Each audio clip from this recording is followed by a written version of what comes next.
حضرت ابو ہریرہ رضی اللہ تعالیٰ عنہ سے ہے، اور یہ صحیح مسلم ہے کی روایت ہے جو میں سنا رہا ہوں.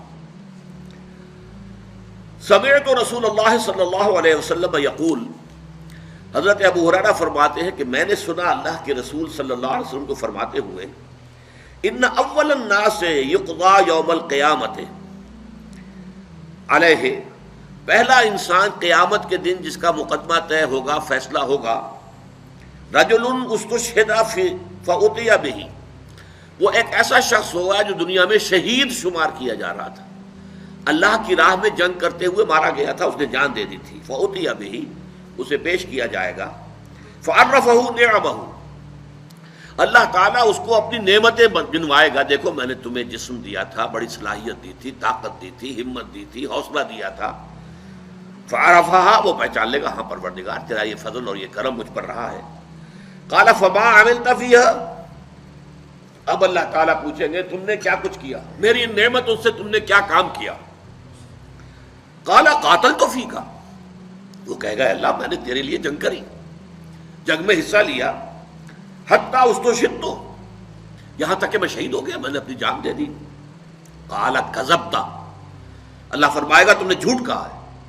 ولکنک قاتلت لأن یقال جریء، تم نے جنگ کی تھی اس لیے کہ کہا جائے کہ بڑا جری ہے، بڑا بہادر ہے، کیا کہنے ہیں اس کے، شاہ سوار ہے. تم نے یہ تعریفیں کروانے کے لیے جنگ میں حصہ لیا تھا. In the heart of your hearts, تمہارے دل کی گہرائیوں کے اندر جو چیز تھی وہ میری رضا جوئی نہیں تھی، اپنی شجاعت کا اظہار تھا. لأن یقال جریء فقد قیل، وہ کہا جا چکا دنیا کے اندر تمہاری جرأت کے اور بہادری کے، اور تمہارے جو ہیں وہ بڑے غلغلے بلند ہو چکے. فقط قیل ثم امر به، پھر اللہ تعالیٰ کی طرف سے فرشتوں کو حکم دیا جائے گا. فصحب علی وجہہ، پھر اسے منہ کے بل گھسیٹتے ہوئے حتی القی فی النار، جہنم میں جھونک دیا جائے گا. دنیا میں سمجھا جا رہا ہے شہید، سمجھ لیجیے اس بات کو، لیکن وہ اصل شے جو ہے اندر ایمان ہے یا نہیں ہے، اور وہ ایمان ہی در حقیقت محرک نہیں ہے اس عمل کا. کوئی اور شے ہے، شہرت طلب ہے، کسی اور طریقے، کوئی مال کی طلب کے اندر جنگ کرتا ہے، کوئی حمیت کی وجہ سے. فرض کیجئے کہ حضور نے کوئی مہم بھیجی ہے ایک ایسے قبیلے کے خلاف جس سے آپ کی پرانی دشمنی چلی آ رہی ہے، اب آپ بڑے زور شور سے چل رہے ہیں کہ اب ہمیں اپنے پرانے جو ہے وہ بدلے لینے کا موقع ملے گا. تو اگرچہ حضور کے ساتھ جا رہے ہیں آپ، لیکن آپ کی جنگ جو ہے اللہ کے لیے نہیں ہے، وہ اپنی حمیت کی وجہ سے. تو اصل شے یہ ہے کہ دل کی کیفیت کیا ہے، دل میں وہ ایمان حقیقی ہے یا نہیں ہے، اور اس عمل کا جو اصل محرک ہے وہ ایمان ہے یا نہیں. سنیے اس کے بعد، وَرَجُلٌ، ایک دوسرا آدمی ہوگا، تعلم العلم، اس نے بڑا علم حاصل کیا، وعلمہ، اور خوب سکھایا، خوب علم کو پھیلایا، وقرأ القرآن، اور وہ قرآن مجید پڑھتا تھا، قاری تھا قرآن کا. فأتي به، اسے بھی پیش کیا جائے گا. فعرفہ نعمہ، اللہ تعالیٰ اس کو بھی اپنی نعمتیں جتلائے گا، میں نے تم پر یہ احسانات کیے تھے. فعرفہ، تو وہ پہچان لے گا، ہاں پروردگار یقیناً تیرے مجھ پر یہ احسانات ہیں. قال فما عملت فیہا، پوچھا جائے گا تم نے کیا کیا.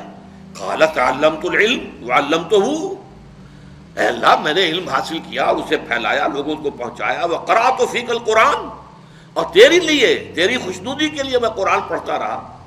قال کذبت، اللہ فرمائے گا تم نے جھوٹ کہا. ولکنک تعلمت العلم لیقال عالم وقرأت القرآن لیقال هو قاری، تم نے یہ علم اس لیے حاصل کیا تھا کہ تمہارے علم کا شہرہ ہو جائے، بڑا عالم ہے، بڑا متبحر عالم ہے، اور قرآن پڑھتے تھے تاکہ کہا جائے بڑا عمدہ قاری ہے، بہت عمدہ قاری ہے.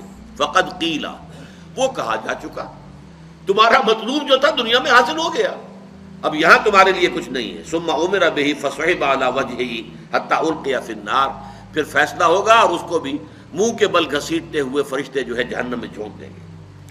ورجل وسع اللہ علیہ واعطاه من اصناف المال كله، اور پھر ایک ایسے شخص کا مقدمہ پیش ہوگا جس کو اللہ نے بڑی وسعت عطا کی تھی اور اسے ہر قسم کا مال و اسباب دنیاوی جو ہے بکثرت عطا کیا تھا. فأتي به فعرفه، اسے بھی پیش کیا جائے گا، اسے اللہ جتلائے گا اپنی نعمتیں. فعرفها، وہ پہچان لے گا. فقال فما عملت فيها، پوچھے گا تم نے کیا کیا. قال ما تركت في سبيل تحب ان ينفق فيها الا انفقت فيها، وہ کہے گا اے اللہ میں نے کوئی ایسا راستہ، کوئی ایسی بات جس میں کہ تجھے پسند ہے مال خرچ کرنا نہیں چھوڑا، مگر میں نے خرچ کیا ہے۔ ہر اس معاملے میں جو تجھے پسند ہے کہ مال خرچ کیا جائے میں نے مال خرچ کیا ہے۔ قال کذبت، تم نے جھوٹ کہا، ولکنک فعلت لیقال جواد، اور تم نے یہ سب کچھ اس لیے کیا تھا کہ کہا جائے بڑا سخی ہے، فقد قیل، یہ کہا جا چکا ہے، ثم عبر بہ فصحب علی وجہہ ثم القی فی النار، پھر فیصلہ ہوگا اور اس کے بارے میں بھی حکم دیا جائے گا اور منہ کے بل گھسیٹتے ہوئے اسے جہنم میں جھونک دیا جائے گا۔ یہ ہے آج کے ہمارے سبق کے اعتبار سے، والذین کفروا اعمالهم کسراب بقیعۃ یحسبہ الظمآن ماء حتی اذا جاءہ لم یجدہ شیئا ووجد اللہ عندہ فوفاہ حسابہ واللہ سریع الحساب۔